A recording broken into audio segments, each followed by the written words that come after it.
భవత్ media news కి స్వాగతం. Bulletin ముందుగా హెడ్లైన్స్.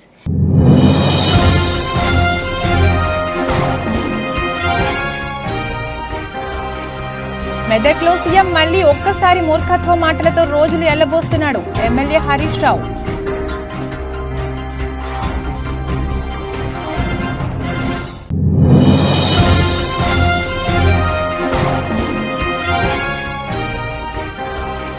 టీడీపీ అభ్యర్థులకు బీ ఫారాలు అందజేత అభ్యర్థుల గెలుపు కోసం సమిష్టిగా కృషి చేయాలని నేతలకు పిలుపునిచ్చిన అధినేత.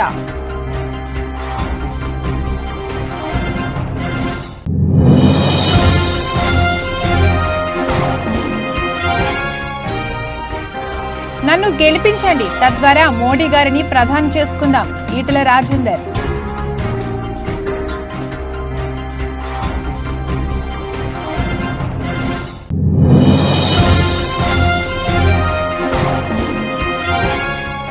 పిఠాపురం మున్సిపల్ అధికారుల నిర్లక్ష్యం 1, 2 అని చెప్పలేం. అలా చెప్పుకుంటూ పోతే అనేకంగా అవినీతిమయంగా మారిన పిఠాపురం అధికార యంత్రాంగం.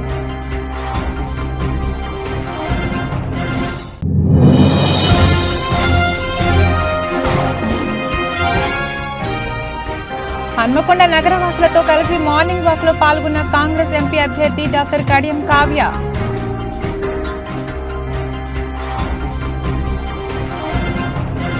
ఉమ్మడి మెదక్ జిల్లాకు 3 జిల్లాలు, 3 మెడికల్ కళాశాలలు, రిజర్వాయర్లు, 2 యూనివర్సిటీ తెచ్చింది. సిద్దిపేటకు రైలు తెచ్చింది కేసీఆర్. మీ హయాంలో తాగడానికి నీళ్లు ఇవ్వలేదు. పాత రాతియుగ మాటలు మానుకుని కళ్ళు పెద్ద చేసుకుని అభివృద్ధి చూడండి, లేదంటే నేను అభివృద్ధి చూపిస్తా. 3 జిల్లాలుగా మార్చింది తెచ్చింది కేసీఆర్. నిన్న కాక మొన్న వచ్చి జిల్లాలు తీసేస్తా అంటున్నారు రేవంత్. రాష్ట్ర ప్రజల డిమాండ్ను నెరవేర్చింది కేసీఆర్. లేకపోతే మీరు మీ అయ్య వచ్చి చేశారు అభివృద్ధి. నన్ను ప్రతిసారి దూలమొలే పెరిగావంటూ నేను మాట్లాడితే నువ్వు భూమికి జానడంత లేవు, మెదడికి పూతలేదు అని నేను కూడా అనొచ్చు కదా. మోడీ రేవంత్ ఒకటయ్యారని రాష్ట్రం మొత్తం నమ్ముతున్నారన్నారు. రాహుల్ గాంధీ భాయ్, మోడీ బడే భాయ్ నీకు అయ్యిండు. అసెంబ్లీ ఎన్నికల ముందు పిట్టల దొర లెక్క మాట్లాడితే ప్రజలు నమ్మి గెలిపించారు. ప్రజల్ని ఒక్కసారి మోసం చేయగలరు కానీ ప్రతిసారి నమ్మరు. అబద్ధాలకు ఆస్కార్ అవార్డు ఏదైనా ఇవ్వాలి అంటే అది సీఎం రేవంత్కే ఇవ్వాలన్నారు. ముఖ్యమంత్రి మెదక్లో మాట్లాడుతూ తన మూర్ఖత్వాన్ని మరోసారి చాటుకున్నారు. ఎన్నికల్లో ఇచ్చిన హామీలపై చేతులెత్తేసి ఇవాళ మేము ప్రశ్నిస్తూ ఉంటే రేవంత్ రెడ్డి ప్రశ్నలకు సమాధానం చెప్పలేక అసహనంతో మాట్లాడుతూ ఉన్నారు. మొన్నటిదాకా ఇదే రేవంత్ రెడ్డి ప్రతిపక్షంలో ఉన్నప్పుడు ఏం మాట్లాడిందంటే నిధులన్నీ మెదక్కేనా, నిధులన్నీ సిద్దిపేటకేనా, గజ్వేల్కే అని మొన్నటిదాకా ప్రతిపక్షంలో ఉన్నప్పుడు మాట్లాడాడు. ఈరోజు మెదక్లో ఏం మాట్లాడుతున్నాడు? తుపాకీ రాముని లెక్క. మెదక్ పార్లమెంట్ అసలు అభివృద్ధే జరగలేదట. ఇందిరాగాంధీ హయాంలో జరిగిందని ఆయన కళ్ళబొల్లి మాటలు చెప్తా ఉన్నాడు. ఇందిరాగాంధీ హయాంలో జరిగింది ఏమున్నది?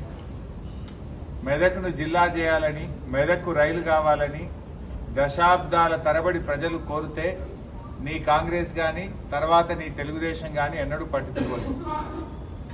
ఇవాళ ప్రజల కలలను నిజం చేసి మెదక్కు రైలు తెప్పించడంలో కేసీఆర్ భాగస్వామ్యం ఉంది. రాష్ట్ర ప్రభుత్వ నిధులు ఇచ్చాం. మెదక్కు, సంగారెడ్డి, సిద్దిపేట 3 జిల్లాలైనాయంటే అది కేసీఆర్ వల్ల జరిగింది. నీ కాంగ్రెస్ ఎన్నడూ కూడా పట్టించుకోలేదు.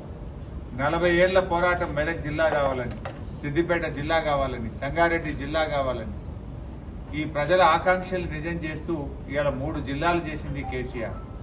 3 మెడికల్ కాలేజీలు ఇచ్చింది కేసీఆర్. తెలుగుదేశం పార్టీ అధినేత నారా చంద్రబాబు నాయుడు గారు ఎన్నికల్లో పోటీ చేస్తున్న పార్టీ అసెంబ్లీ, పార్లమెంట్ అభ్యర్థులకు బీ ఫామ్లు అందించారు. ఉండవల్లిలోని తన నివాసంలో బీ ఫామ్లు ఇచ్చిన చంద్రబాబు నాయుడు అభ్యర్థులతో ప్రతిజ్ఞ చేయించారు. శ్రీకాకుళం జిల్లా నుండి మొదలుపెట్టి అభ్యర్థులకు బీ ఫామ్లు అందించారు. ఈరోజు పార్లమెంట్ అభ్యర్థులుగా, శాసనసభ అభ్యర్థులుగా ఎంపికైన మిమ్మల్ని అందరినీ మనస్ఫూర్తిగా అభినందిస్తున్నా. అందరికీ కంగ్రాచులేషన్స్, ఆల్ ది బెస్ట్. రేపు జరిగే ఎన్నికల్లో మీరందరూ మళ్ళీ ఇదే నెంబర్తో ఇప్పుడు ఎన్నైతే బీ ఫామ్స్ ఇచ్చానో అంతమంది గెలిచి అసెంబ్లీకి, పార్లమెంట్కి రావాలని మనస్ఫూర్తిగా ఆకాంక్షిస్తున్నా. అన్నమయ్య జిల్లా రైల్వే కోడూరు చిట్వేల్ మండలంలోని నేతివారిపల్లిలో ఈరోజు ప్రచారం నిర్వహిస్తున్న ముక్కసాయి వికాస్ రెడ్డి, వారి సతీమణి శిరీష, బత్తిన వేణుగోపాల్ రెడ్డి గడప గడపకు ప్రచారం నిర్వహిస్తూ ఎన్డీఏ కూటమి అభ్యర్థి అరవ శ్రీధర్ను గెలిపించాలని ప్రచారం నిర్వహిస్తున్నారు. బాబు ప్రవేశపెట్టిన సూపర్ 6 పథకాలను వివరిస్తూ పెద్ద ఎత్తున ప్రచారం నిర్వహిస్తున్నారు. ఈ ప్రచారంలో భాగంగా ప్రతి గ్రామంలో ఉండే సమస్యలను నోట్ చేసుకుంటూ ఏం సమస్య ఉంటే మాకు చెప్పండి, మేము తప్పకుండా గెలిచిన తర్వాత వచ్చి మీరు ఏదైతే సమస్య తెలిపారో దాన్ని చేసి తీరుతామని హామీ ఇస్తూ ముందుకు సాగుతున్న కూటమి ప్రచారం. ఈ ప్రచారంలో తెలుగుదేశం నాయకురాలు అనిత, దీప్తి, మాజీ మార్కెటింగ్ చైర్మన్ రవి, రాజు, జనసేన టీడీపీ సమన్వయకర్త శివయ్య, జనసేన బీజేపీ, టీడీపీ నాయకులు, కార్యకర్తలు తదితరులు పాల్గొన్నారు. ఏ గ్రామానికి ప్రచారానికి వెళ్లిన ప్రజలు బ్రహ్మరథం పడుతున్నారు, పూలు జల్లుతూ స్వాగతం పలుకుతున్నారన్నారు, హారతులు ఇస్తున్నారు. ఇదే మాకు గెలుపుకు నాంది అని వీరు అంటున్నారు.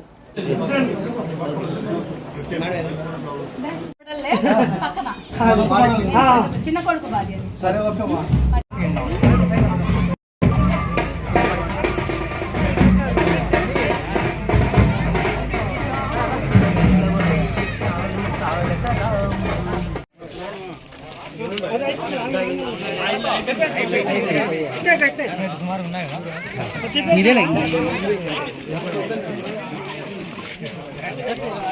క్లాస్ కమలం సరేనా, క్లాస్ కి కమలం కొట్టేసి మనం చంద్రబాబు నాయుడు గారిని సీఎం చేసుకోవాలి సరేనామా.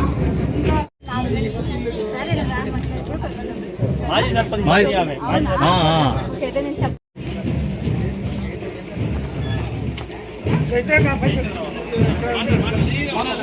ఏడాదికి 3 గ్యాస్ సిలిండర్లు ఫ్రీ, పెన్షన్ వచ్చే వాళ్ళకి పెద్దవాళ్ళకి పెన్షన్ 4,000 ఇస్తారు. పెన్షన్ రాని మనలాంటి మహిళలకు కూడా 10,000 డబ్బులు ఇస్తారు. కమలం గుర్తు కోటేసి కోటేసి ఎమ్మెల్యేని కమలం గుర్తు కోటేసి ఎంపీని గెలిపించాలి. ఓకేనా, మర్చిపోకుండా గెలిపించి మన చంద్రబాబు నాయుడు గారిని సీఎం చేసుకోవాలి. బస్సు ఫ్రీ, ఏడాది 3 గ్యాస్ సిలిండర్లు ఫ్రీ, పెన్షన్ 4,000 ఇస్తారు. పెన్షన్ రాని మహిళలకు కూడా నెల 10,000 డబ్బులు ఇస్తారు. 3 సిలిండర్లు కూడా వస్తాయి. నెలలోపు చేపించే బాధ్యత నాది. సరేనా?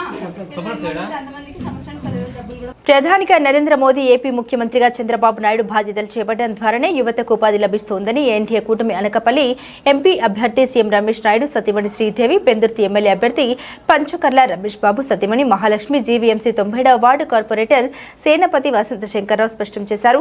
విశాఖ మహానగరం 97వ వార్డు కార్మిక నగర్లో బీజేపీ పెందుర్తి నియోజకవర్గం ఇన్ఛార్జ్ శ్రీనివాస్ నాయుడు, కన్వీనర్ గోర్లె రాము నాయుడు, పార్టీ మహిళా నాయకులు మాధవి, జ్యోతి, సుధా, జనసేన ఉత్తరాంధ్ర కోఆర్డినేటర్ సుధా, ఆ పార్టీ నాయకులు గొర్రె అప్పారావు, సేనాపతి సోమశేఖర్ తదితరులతో కలిసి ఇంటింటి ప్రచారం చేపట్టగా అక్కడి ప్రజలు ఘన స్వాగతం పలికారు. అడుగడుగునా పూల వర్షం కురిపించి అభిమానం చాటుకున్నారు.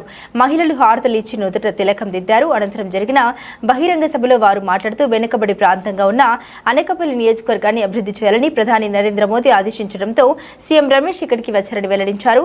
రాజ్యసభ సభ్యుడిగా కడప జిల్లాను అన్ని విధాలా అభివృద్ధి చేసిన సీఎం రమేష్ అనకాపల్లి జిల్లాను కూడా అంతే సుందరంగా తీర్చిదిద్దుతారని స్పష్టం చేశారు. ప్రజలను అన్ని విధాలా మోసం చేసిన వైఎస్ఆర్ కాంగ్రెస్ పార్టీకి బాయ్ బాయ్ చెప్పాలని విజ్ఞప్తి చేశారు. ఈరోజు ఇక్కడికి వచ్చిన తెలుగుదేశం కార్యకర్తలకి, జనసేన కార్యకర్తలకి, బీజేపీ కార్యకర్తలకి అందరికీ నా నమస్కారాలు. చాలా టైం అయింది, అయినా కూడా అందరూ ఉత్సాహంగా మాతో వచ్చి ప్రతి ఇంటికి వచ్చి సహకరించినందుకు మరీ కృతజ్ఞతలు. ఇక్కడికి వచ్చింది సీఎం రమేష్ గారు ఎంపీగా కంటెస్ట్ చేయడానికి ముఖ్యమైన కారణం ఏమంటే నరేంద్ర మోడీ గారు చెప్పారన్నమాట, ఇక్కడ మీరు అనకాపల్లికి వెళ్ళండి అంటే. ఎందుకు చెప్పారు అనకాపల్లికి వెళ్ళమని అని రమేష్ గారు ముందే వచ్చారు. వచ్చి అంతా చూసారు, పరిశీలించారు, ఏంటి అనకాపల్లి, ఏంటి ఇక్కడంతా ఏం జరుగుతుంది. హైయెస్ట్ నిరుద్యోగం, అసలు ఎక్కడ చూసినా పిల్లలకి ఎవరికి ఉద్యోగాలు లేవు. అంటే ఎందుకు లేవు అంటే ఎంత ఉద్యోగాలు లేకుండా ఎలాగ పిల్లలకి బాగా డిగ్రీలు చదువుకున్నారు, పీజీలు చదువుకున్నారు. యాక్చువల్గా అనకాపల్లిలో అందరూ చాలా ఎడ్యుకేటెడ్ చాలామంది ఉన్నారు అన్నమాట. మరి వీళ్ళకి ఉద్యోగాలు ఎందుకు రాలేదు అనేది అందుకే ఆలోచిస్తే జనసేన నాయకులు పెదిరెడ్ల ప్రసాదరావు గారు, రెడ్డి చందు గారు, గ్రామ అధ్యక్షులు గంట ప్రసాద్ గారు ఆధ్వర్యంలో వాకలపూడి రామకృష్ణ నగర్, శెట్టి బలిచే ప్రాంతంలో జనసేన నాయకులు పృథ్వీరాజు గారు, టీడీపీ నాయకులు నూరుకుర్తి వెంకటేశ్వరరావు గారు, రామ్దేవ్ సీతయ్య దొర గారు, బీజేపీ నాయకులు రంబాల వెంకటేశ్వరరావు గారు, యార్లగడ్డ రామ్ కుమార్ గారు, జనసేన నాయకులు గింజల శ్రీనివాస్ గారితో కలిసి ఇంటింటి ప్రచారం నిర్వహించి రాబోయే ఎన్నికల్లో గాజు గ్లాసు గుర్తుకు ఓటు వేసి అఖండ మెజారిటీతో గెలిపించమని కోరారు.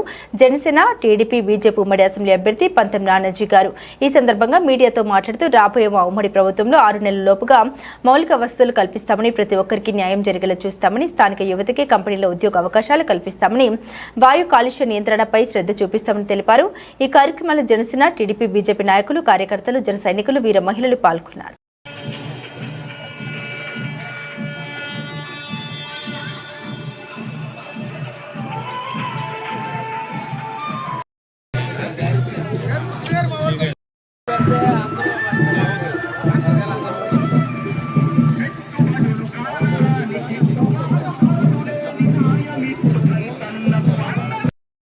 గారే కాపు నాయకుడు. ఇది ఎందుకంటే ఇది ఎక్కడికి వెళ్ళినా ఏంటంటే సమస్యలు పరిష్కరించడం కావాలి. మనం మామూలుగా ఉండి ఇక్కడే గెలిచి చాలా మంది మినిస్టర్లు అయిపోయి తర్వాత మీరెవరండి మేమెవరండి అని అలా ఉండకూడదండి. కష్టపడి ఆయన అందరినీ నేను చూసాను. అంత్యోత్సవ ర్యాలీ లాగా ఉంది అది. సో ప్రజలందరూ ఒకటే. ఆంధ్ర రాష్ట్ర ప్రజలు ఏంటంటే సున్నితమైన మనస్కులు. ఒకసారి ఏంటంటే ఇచ్చాం ఎత్తిమే చేయబెట్టాడు, ముద్దులెట్టాడు కాబట్టి ఆయనకి ఇచ్చాం, అయిపోయింది. ఈ బాబు ఏం తప్పు చేశాడు? మేము శ్రీకాకుళంలో చాలా మందిని అడిగాం, ఏడు బాబు ఆ బాబు ఏం తప్పు చేశాడు? ఆ అబ్బాయి కూడా బాబు చాలా కష్టపడుతున్నాడు. పథకాలు ఇవ్వము, వాళ్ళు వస్తే పథకాలు ఆఫ్ చేస్తారంటే పవన్ కళ్యాణ్ గారు ఒకటే చెప్పారు, జేబులో రూపాయి లేకపోయినా కూడా కౌలు రైతులకి ₹1,00,000 ఇచ్చాం మేము, చనిపోయిన కౌలు రైతులందరికీ. మా దగ్గర రేపు అధికారం ఉంటే ఒక ₹10 ఎక్కువ వేసి ఇస్తాం, కానీ పథకాలు ఎక్కడ ఆపం. ఈ దరిద్రమైన బంధు ఉండదు. భూమికి ఉన్నాయి కదా, అది ఆగి చచ్చిపోవటమే. ఎందుకంటే మా ట్రాక్టర్ డ్రైవర్ ఇక్కడే నాకు పొలం శివలాలో ఉంది. ముందు తర్వాత మిగిలిన విషయాలు చూసుకుందాం. మీరందరూ బయటకు వెళ్ళిపోతారు, బాగానే వెళ్ళిపోతారు. నేను ఇళ్ళలోకి వెళ్తున్నాను కదా, రోజు వెళ్తుంటే ప్రతి చోట ఆడవాళ్ళు అడిగి ఇది అడుగుతారు. డ్రైన్, దోమల మందు, బ్లీచింగ్, కుళాయి, మంచినీళ్ళు ఇవి అడుగుతున్నారు తప్ప పెద్ద పెద్ద కోరికలు ఇవ్వడట్లేదు. అవి మామూలుగా పంచాయతీలు చేయవలసినవి. ఈ కన్నబాబు గారు ఏం చేస్తున్నాడు? ఈ కన్నబాబు గారు ఎమ్మెల్యే పదవి ఒకటి సరిపోక ఒకలపూడికి ఆయన ఎమ్మెల్యే, మళ్ళీ సర్పంచ్ ఆయనే సర్పంచ్, వలసపాకలకి ఆయనే సర్పంచ్, రాణేపేటకి ఆయనే సర్పంచ్, తోరణకి ఆయనే సర్పంచ్, చీడికి ఆయనే సర్పంచ్, ఇంద్రపాలానికి ఆయనే సర్పంచ్, రామ్నగర్కి ఆయనే సర్పంచ్. అన్నిటికీ ఈ గ్రామాలన్నీ ఎన్నికలు జరిగి ఎవరన్నా వచ్చారనుకో ఆ ఇన్కమ్ ఇతను రాదు. అది సర్పంచ్కి వచ్చి ఇన్కమ్ కూడా ఇతను తీసేసుకోవాలన్న కార్యక్రమం మీద అతను ఎన్నికలు జరగలేవడం, అలాగే మున్సిపాలిటీలో కలపలేవడం. ఈ రెండింటిలో తెలివితేటలు, ప్రెస్ తెలివితేటలు అన్ని ఇక్కడ చూపించి మహావీర్ జయంతి సందర్భంగా మాంసం విక్రయాలు జరగకూడదని, నాన్ వెజ్ హోటళ్లు తెరవకూడదని నామ మాత్రపు ఆదేశాలు జారీ చేసింది. పిఠాపురం మున్సిపాలిటీ మార్కెట్లో యథేచ్ఛగా ఆవు మాంసం, జంతు మాంసాన్ని విక్రయించడం ప్రభుత్వ ఆదేశాల్ని తుంగలోకి తొక్కడమే. ఈ మాంస విక్రయాలు జరిపిన వారిపై అధికారులు తక్షణమే చర్యలు తీసుకోవాలని ప్రజలు, పలు సంఘాల నేతలు కోరుతున్నారు. ముఖ్యంగా ఆదేశాలు జారీ చేయడమే మా వంతు అనుకునే అధికారులపై కూడా చర్యలు తీసుకోవాలని పలు సంఘాల నాయకులు కోరారు.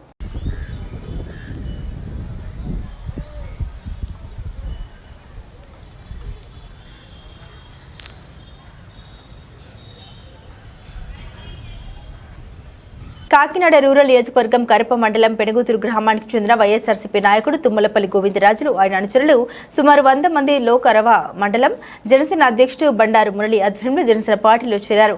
యువకులు, పెద్దలు భారీ బైక్ ర్యాలీ నిర్వహించారు. పెనుగుతురు జనసేన పార్టీ కార్యాలయంలో జరిగిన ఈ కార్యక్రమానికి ముఖ్య అతిథిగా పంతం నానాజీ పాల్గొని జనసేన పార్టీ కండువా కప్పి పార్టీలోకి సాధారణంగా ఆహ్వానించారు. జన సైనికులు అంటే పవన్ కళ్యాణ్ సిద్ధాంతాలని, ఆశయాల్ని అమలు చేయడంలో ప్రజా సమస్యలపై అలుపెరగని పోరాటం చేసే సైనికులు లాగా పనిచేస్తారన్నారు. అనంతరం తుమ్మలపల్లి గోవిందరాజులు మాట్లాడుతూ గ్రామంలో వైసీపీ దాదాపు ఖాళీ అయిందని, పంతం నానాజీ విజయానికి కృషి చేసి గ్రామ అభివృద్ధికి అందరూ సహాయ సహకారాలు ముందుకు వెళ్తామని తెలిపారు. ఈ కార్యక్రమంలో తుమ్మలపల్లి మాచర్లరావు, రెడ్డిపల్లి నారాయణరావు, గంట నానిబాబు, తుమ్మలపల్లి వీరబాబు, పబ్బినేడి వెంకట్రావు, పబ్బినేడి హరిబాబు, యాల హరినాథ్, జనసేన నాయకులు తదితరులు, అభిమానులు తదితరులు పాల్గొన్నారు. పెనుగుదురు గ్రామంలో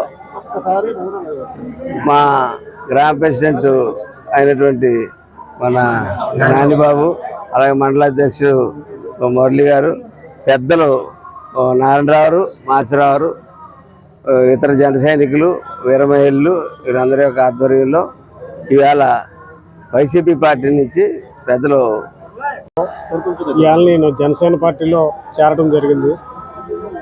నేను ఇప్పుడు దాకా వైఎస్ఆర్సీపీకి 10 సంవత్సరం బట్టి నేను ఆ పార్టీకి సేవలు అందించడం జరిగింది.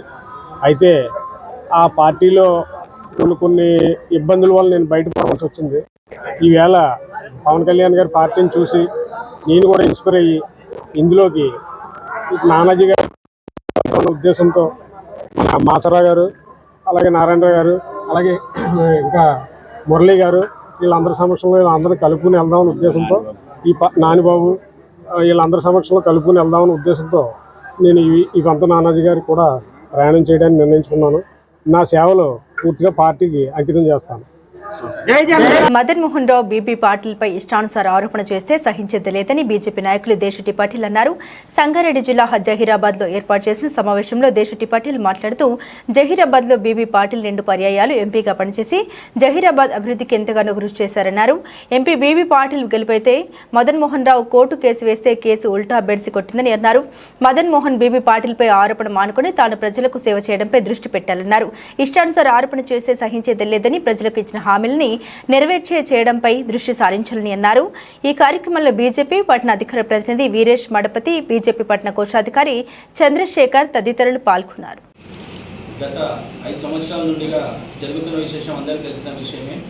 మదన్ మోహన్ రావు అనే వ్యక్తి 2014లో ఎంపీ బీబీ పాటిల్ చేతుల మీద ఓడిపోయి మరియు టీడీపీ పార్టీ నుంచి తను పోటీ చేసి అలాగే టీడీపీ పార్టీ నుంచి ఓడిపోయిన తర్వాత మళ్ళీ టీఆర్ఎస్ పార్టీలో జాయిన్ అయ్యి టీఆర్ఎస్ పార్టీలో ఆయన రెండు నెలలు 3 నెలలు ఉండి మళ్ళీ అక్కడ నుంచి కాంగ్రెస్ పార్టీలో వెళ్ళి కాంగ్రెస్ పార్టీ నుంచి టికెట్ తెచ్చుకొని కాంగ్రెస్ పార్టీ నుంచి బరిలో దిగి మళ్ళీ ఎంపీ బీబీ పాటిల్ గారి చేతిలో ఓడిపోయిన అనే ఒక నిరాశతో, ఓడిపోయిన అనే ఒక కోపంతో ఆయన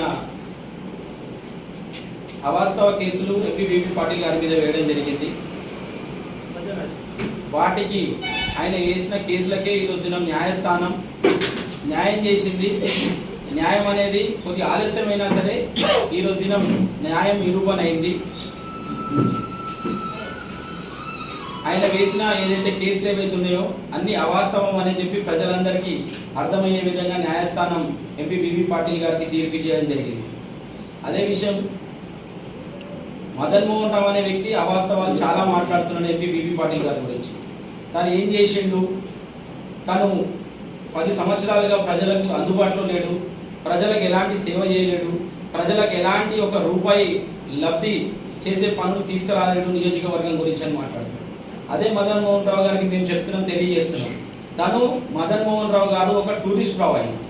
ఆయన టూరిస్ట్ సంగారెడ్డి జిల్లా అమీన్పూర్ మండలం ఐలాపూర్ తాండాలో food corporation chairman MA Fayoom ఆధ్వర్యంలో బీఆర్ఎస్ పార్టీ నుండి మాజీ సర్పంచ్ రవి నాయక్, మహేందర్ యాదవ్ వారి బృందం కాంగ్రెస్ పార్టీలో భారీ చేరికలు. పార్టీలో చేరిన వారికి కాంగ్రెస్ కండువా వేసి పార్టీలో ఆహ్వానించిన ప్రభుత్వ సలహాదారు హరహర వేణుగోపాల్. ఈ కార్యక్రమానికి హాజరైన మాజీ MLA Mynampally Hanumantharao, టీఐసీసీ corporation chairman Nirmala, Jangareddy MP అభ్యర్థి నీలం మధు, ముదిరాజ్, పటాంజలి నియోజకవర్గ కాంగ్రెస్ ఇన్ఛార్జ్ కాటా శ్రీనివాస్ గౌడ్, పార్టీ నాయకులు, కార్యకర్తలు పాల్గొన్నారు.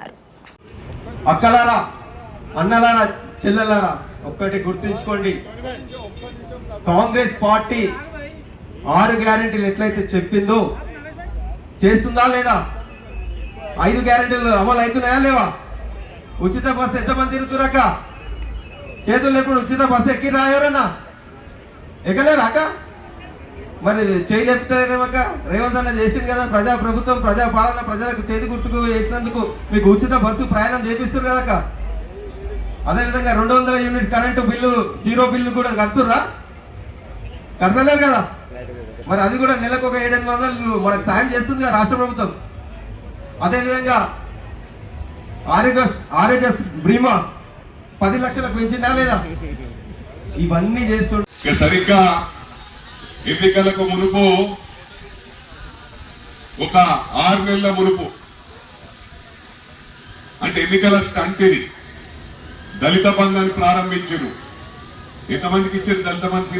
100 మందికి ఇచ్చిరా? 100 మందికి ఇచ్చారు దళిత బంధు. మరి మా దళిత కుటుంబాలు ఎన్నున్నాయి? పై మన గ్రామంలో ఎన్నున్నాయి అంటే ఒక 100 కడుపు ఉందా? 100 కడుపు ఉంది. 100 కడపకు ఎంతమందికి ఇచ్చారని అడుగుతా ఉన్నా. ఒక 2 వచ్చినాయా? ఒక నియోజకవర్గంలో 200 గ్రామాలు ఉంటాయి. అంటే 2 గ్రామాలకు ఒకటి చొప్పున. అంటే వాళ్ళు ఎంబడున్న కార్యకర్తలు నమ్ముకున్న వాళ్ళని కూడా పూర్తిగా సాటిస్ఫై చేయలేదు. చాలా మంది ఏం చెప్తున్నారంటే బాల మనుషులకు ఇచ్చుకురని. బాల మనుషులకు మొత్తం ఇస్తే మన పార్టీలకు ఎందుకు వస్తారని చెప్పి కూడా ఈ సందర్భంగా తెలియజేస్తా ఉన్నా. ఇది గమనించవలసిన అవసరం ఉంది. అందుకు వాళ్ళ పార్టీలు ఉన్నప్పుడు వాళ్ళ కార్యకర్తలకు న్యాయం జరగకపోతే తప్పకుండా వారికి న్యాయం చేస్తాం, వారు వెల్కమ్ అని చెప్పి ఈ సందర్భంగా తెలియజేస్తా ఉన్న కార్యకర్తలకు. ఎందుకంటే ఇక్కడున్న నాయకులము మా సోదరులు, మేమిద్దరం కలిసి పనిచేస్తాం.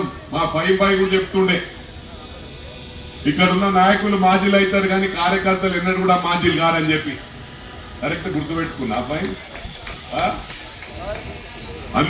మల్కాజ్గిరి పార్లమెంట్ నియోజకవర్గం నుండి బీజేపీ అభ్యర్థిగా పోటీ చేస్తున్న తనను అత్యధిక ఓట్లతో గెలిపించాలని, తద్వారా నరేంద్ర మోదీ గారిని ప్రధాని చేసుకుందామని ఈటెల రాజేందర్ అన్నారు. దేశంలోని అతిపెద్ద పార్లమెంట్ నియోజకవర్గమైన మల్కాజ్గిరి పార్లమెంట్ నియోజకవర్గం నుండి బీజేపీ అభ్యర్థిగా ఈటెల రాజేందర్ తన ప్రచారం తీవ్ర స్థాయిలో కొనసాగిస్తున్నారు. ఆదివారం ఉదయం సికింద్రాబాద్ కంటోన్మెంట్ సెగ్మెంట్ పరిధిలోని బొల్లారం పార్కులో క్రికెట్ ఆడి ఈటెల సందడి చేశారు. మార్నింగ్ వాకర్స్ తో కలిసి నడిచి వారితో సమావేశమై తన కోటు వేసి గెలిపించాలని విజ్ఞప్తి చేశారు. 32 సంవత్సరాలుగా ఈ ప్రాంతంలో నివాసం ఉన్నానని, తెలంగాణ ఉద్యమం నుండి మీ కళ్ల ముందు ఎదిగానని అనేక విషయాలు తెలిపారు. ఈసారి దేశవ్యాప్తంగా మోదీ గారికి పాజిటివ్ ఓటు పడుతోందని, 365 రోజులు యువకుడిగా పనిచేస్తున్నారని ఈటెల రాజేందర్ పేర్కొన్నారు. ఈ సందర్భంగా రాజేందర్ అనేక విషయాలు తెలుపుతూ ఓటు వృధా చేయవద్దని, బీజేపీని గెలిపించండి వేడుకున్నారు. మరి ఆ దృశ్యాలను ఇప్పుడు చూద్దాం.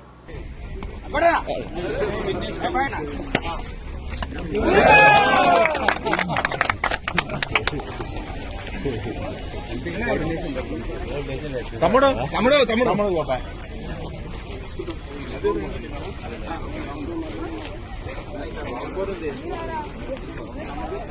మల్లెపల్లి గ్రామంలో జాతీయ రహదారి పక్కనున్న అభయాంజనేయ స్వామి ఆలయ ప్రాంగణంలో ఆదివారం రాజనగరం మండలం రాయుడుపాకుల గ్రామానికి చెందిన నల్లమిల్లి అప్పారావు కుమారుడు వెంకన్న బాబు, దుర్గా వరలక్ష్మి దంపతుల ఆధ్వర్యంలో వారి ఆర్థిక సహాయంతో ఘనంగా ధ్వజస్తంభ ప్రతిష్ఠ మహోత్సవం కన్నుల పండుగగా నిర్వహించారు.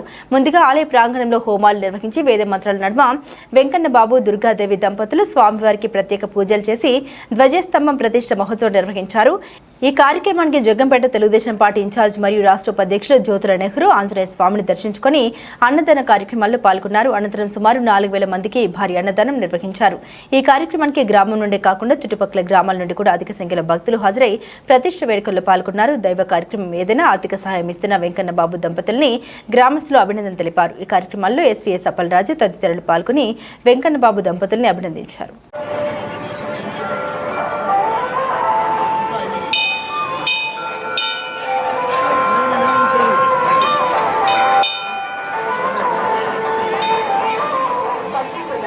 కుత్బులాపూర్ కైసర్ నగర్ లో గత ప్రభుత్వంలో ఇచ్చిన డబుల్ బెడ్రూమ్లని ఈ ప్రభుత్వం వచ్చి 3 నెలలు గడుస్తున్నా ఎక్కడ వేసిన గొంగడి అక్కడే అన్నట్లుగా ఉందని, డబుల్ బెడ్రూమ్ లబ్ధిదారులకు కనీస సౌకర్యాలు కల్పించడంలో ప్రభుత్వం విఫలమైందన్నారు అంటూ ఆందోళనకు దిగారు లబ్ధిదారులు. వారు మాట్లాడుతూ పిల్లల్ని పాఠశాలలు మార్పించడానికి సందిగ్ధంలో ఉన్నామంటూ, డబుల్ బెడ్రూమ్లు మంజూరైనా మా ఇంటికి నీటి సౌకర్యం కానీ కరెంటు సౌకర్యం కానీ ఇంకా ఏర్పాటు చేయకపోవడంతో పిల్లల్ని పాఠశాల మార్పించాలా వద్దా అనే ఆలోచనలో పడ్డామని వారు వాపోయారు.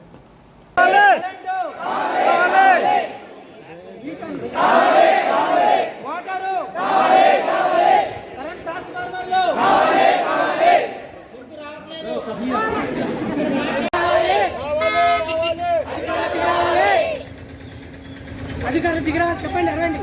అధికారులు దిగి రావాలి, అధికారులు దిగి రావాలి, అధికారులు దిగి రావాలి,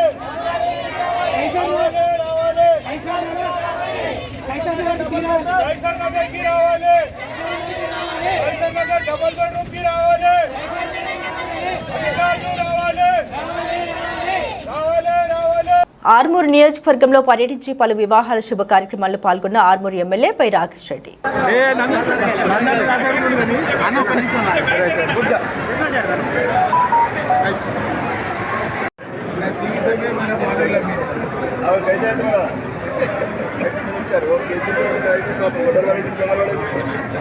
నల్లగొండలోని మంత్రి కోమటిరెడ్డి వెంకటరెడ్డి గారి క్యాంపు కార్యాలయంలో ఈ నెల 24న జరిగే నల్లగొండ కాంగ్రెస్ పార్లమెంట్ అభ్యర్థి రఘువరెడ్డి నామినేషన్ సందర్భంగా ఈ రోజు జరిగిన నియోజకవర్గ సన్నాహక సమావేశంలో పట్న కాంగ్రెస్ పార్టీ అధ్యక్షుడు Gummula Mohan Reddy, municipal chairman Burri Srinivas Reddy, vice chairman Abbakoni Ramesh Goud, Nalgonda ZPTC Vanguru Lakshmi పాల్గొని ప్రసంగించారు. ఈ కార్యక్రమంలో ఎంపీపీ మణిముద్ది సుమన్, తిప్పర్తి మండల కాంగ్రెస్ పార్టీ అధ్యక్షుడు, market committee chairman Jukurthi Ramesh, Kanagal మండల కాంగ్రెస్ పార్టీ అధ్యక్షుడు గడ్డం అనుపారెడ్డి, మాజీ ZPTC Narsing, Srinivas Goud, DCCB director Pashan Sampath Reddy, పలువురు కౌన్సిలర్లు, ఎంపీటీసీలు, మాజీ సర్పంచ్లు, మాజీ ప్రజాప్రతినిధులు, కాంగ్రెస్ పార్టీ ముఖ్య నాయకులు పాల్గొన్నారు.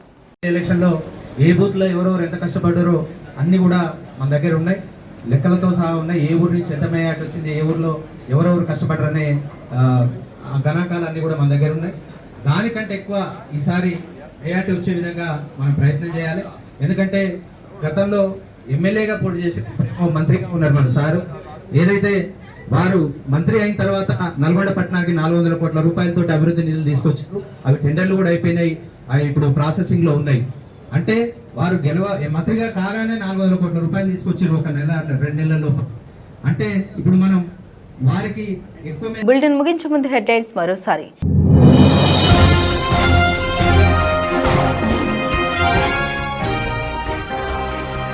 మెదక్లో సీఎం మళ్లీ ఒక్కసారి మూర్ఖత్వ మాటలతో రోజులు ఎల్లబోస్తున్నాడు ఎమ్మెల్యే హరీష్ రావు.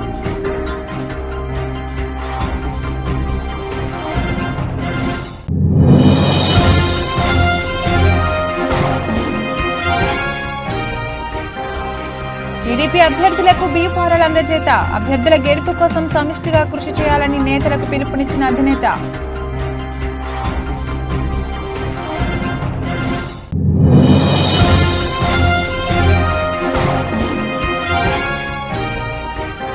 నన్ను గెలిపించండి, తద్వారా మోడీ గారిని ప్రధాని చేసుకుందాం, ఈటెల రాజేందర్.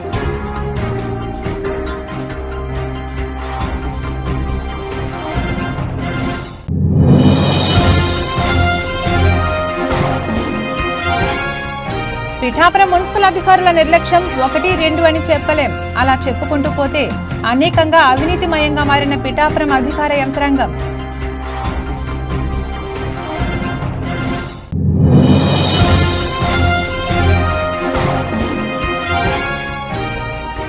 హన్మకొండ నగరవాసులతో కలిసి మార్నింగ్ వాక్ లో పాల్గొన్న కాంగ్రెస్ ఎంపీ అభ్యర్థి డాక్టర్ కడియం కావ్య.